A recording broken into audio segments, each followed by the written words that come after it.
এতক্ষণ আপনাদের সামনে যে তথ্যগুলো আমি তুলে ধরলাম এগুলো একটা কিন্তু আমার বানানো না, এবং দেশের স্বীকৃত জাতীয় পত্রিকাগুলো, কোনো বেনামের কোনো এরকম অখ্যাত পত্রিকা না, সবই মোটামুটি প্রসিদ্ধ পত্রিকা। এই যে পত্রিকাগুলো নিউজগুলো করলো, বাংলাদেশে বর্তমান যে সময় আপনারা সাংবাদিকদেরকে অনেক গালাগাল করে থাকেন, কিন্তু সাংবাদিকদের ঘাড়েও তো একটা করে মাথা, তাই না? কে কথা বলবে? কথাটা বলবে কে?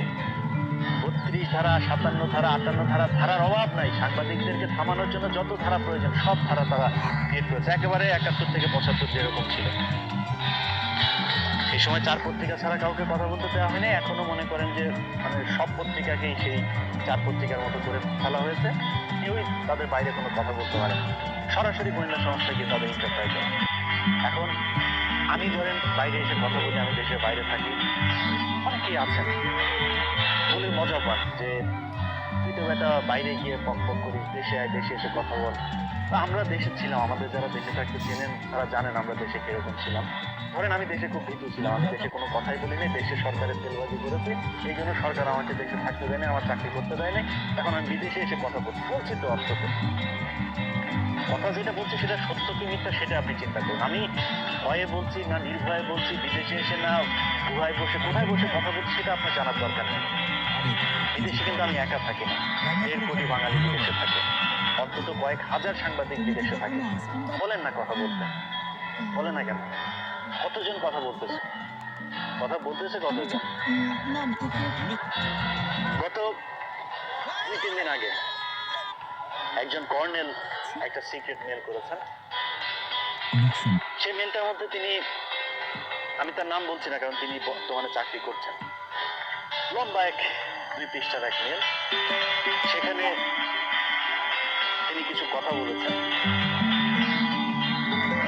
এটা হচ্ছে আমি আমার কথা উল্লেখ করে বলেছেন যে আপনি যে কথাগুলো বলছেন কথাগুলো ঠিক, আসলে দেশের অবস্থা খুবই ভয়ানক খারাপ, আমরা স্বাধীনভাবে কাজ করতে পারছি না, হিন্দুদেরকে বিশেষ বিশেষ জায়গাগুলোতে এমনভাবে বসানো হয়েছে, এবং তিনি একেবারে স্পেসিফিক একটা সংখ্যা বলেছেন, সেটা হচ্ছে ৮০% উচ্চ পদস্থ পদগুলো এখন হিন্দুদেরকে দেওয়া হয়েছে, যেটা ভারতের গোলামি, ভারতের দাবেদারি তারা বাংলাদেশে বসে করছেন। এখন আমার কথা হচ্ছে, এই যে আপনার কথাগুলো আমি এখন বললাম, বাংলাদেশের কিছু মানুষ আছে, ওই যে বললাম যেটা যে সময় টেলিভিশনের যে নিউজ, একজন ৪৫ বছর ধরে শেখ মুজিবের জন্য দিওয়ানা হয়ে সে নাকি শরীরের চুল আরো কোন লোম টোম কি নাকি সে কাটে নাই, ৪৫ বছর হয়ে গেছে। এখন ৪৫ বছর ধরে শেখ মুজিবের ভালোবাসায় সে লোম কাটলো না। আরেকজন আছে শেখ রাসেল এবং শেখ মুজিবের ছবি নাকি তার কবরের মধ্যে বাধাই করে রাখার জন্য তিনি ওসিয়ত করে গেছেন তার ছেলে মেয়েদের, তিনি এখনো মারা যায়নি।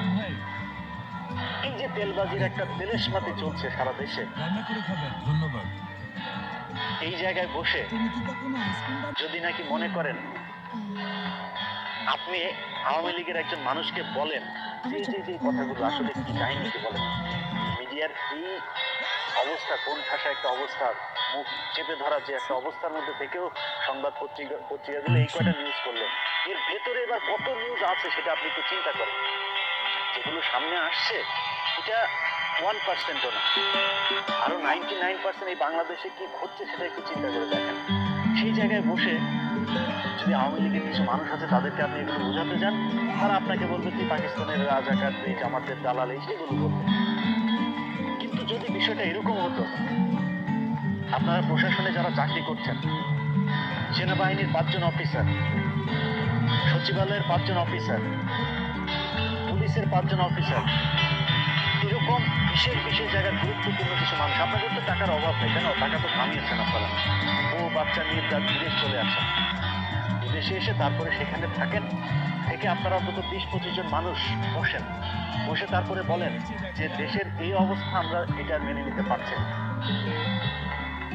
গত সপ্তাহে ফেনীর একটা স্কুলে, সেখানে ভারতীয় পাঠ্যসূচি সেখানে পড়ানো হচ্ছে, ভারতের কলকাতা থেকে বই আনতে বাধ্য করা হচ্ছে শিক্ষকদেরকে।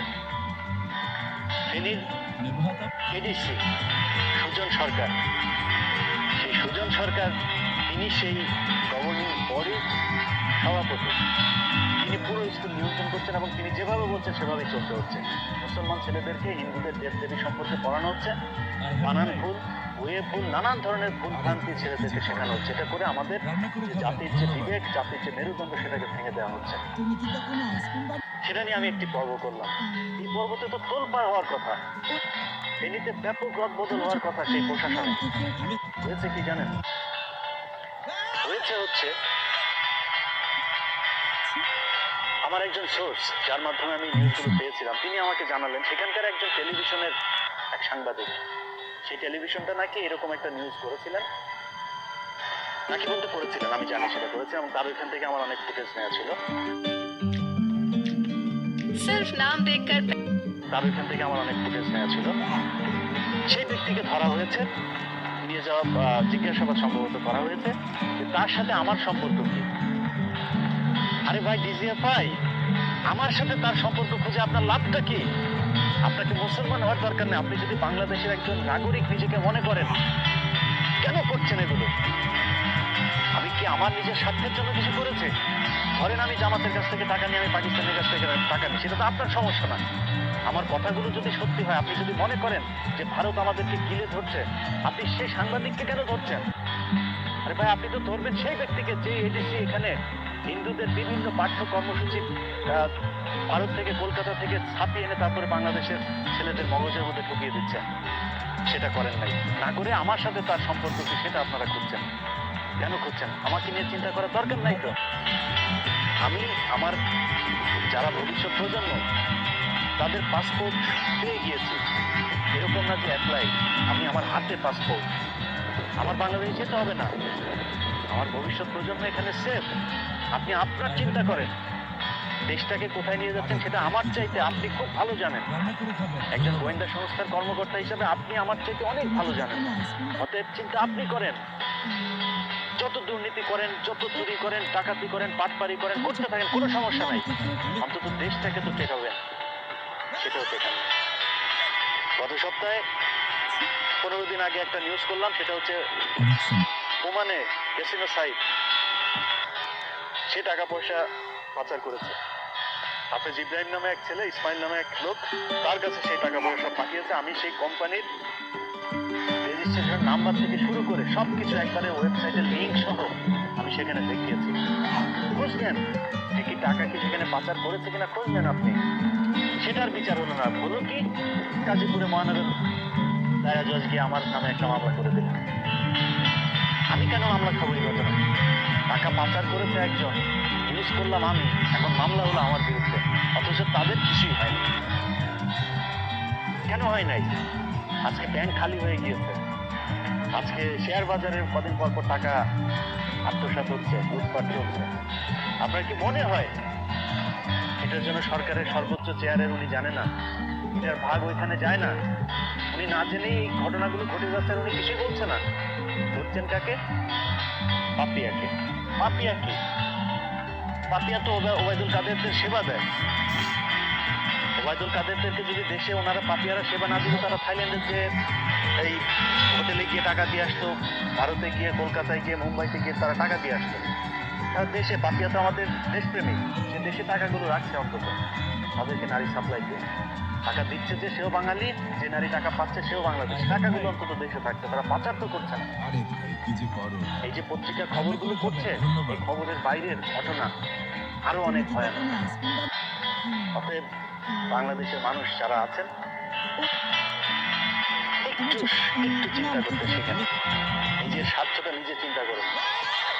আওয়ামী লীগের যারা আজকে লাঠি হাতে নিয়ে এই বর্তমান সরকারকে টিকিয়ে রেখেছেন, তাদের সংখ্যা কিন্তু বেশি।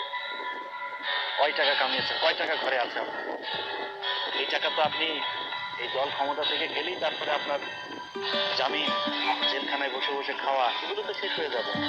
আপনি কি দেশের বাইরে যে crore crore billion billion dollar জমি আছেন, সেখানে খেতে পারবেন? আপনি যেটা আপনার সেখানে পাচ্ছেন নাই। কার জন্য কান্না করছেন?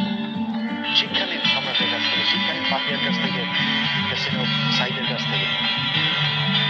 তাদেরকে আজকে ফাঁসানো হয়েছে কেন? তাদের টাকা পয়সা নিয়ে তারা, সরকার আজকে আবার লুটপাট করবে, আবার নতুন করে নতুন আরেক প্রকল্প হাতে নেবে। পদ্মা সেতু